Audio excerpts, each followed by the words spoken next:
The UN Security Council has adopted a resolution aimed at cracking down on trade with, and ransom payments to, Islamic State, militants. The measure calls for sanctions on any person or group trading with IS. In the U.S., Republicans are trying to toughen legislation President Barack Obama has sent to Congress authorizing military action against IS. The U.S. Senate has voted overwhelmingly to approve Pentagon official Ashton Carter as the new defense secretary. He replaces Chuck Hagel, who resigned in November, and is likely to play a key role trying to persuade Congress to pass the legislation on military force. The UN resolution was passed unanimously, another indication of how the international community has come together to target IS, said the BBC's Nick Bryant.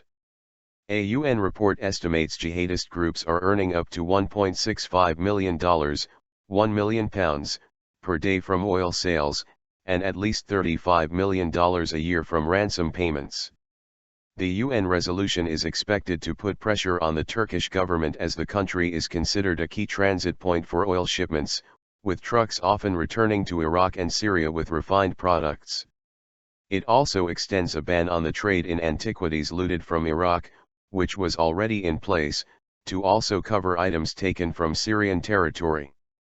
The text of the resolution does not authorize the use of military force against IS targets. Republican pressure. President Obama has sent a formal request to Congress for authorization for further military action against IS targets. But Republicans, who control the House and Senate, want changes and are pressing for stronger action from the Obama administration. Ed Royce, the Republican chairman of the House Foreign Affairs Committee, said coalition strikes against IS had not gone far enough. This air campaign isn't pummeling the enemy as it should, he said. Congressional authority is of no value if the president isn't willing to act decisively.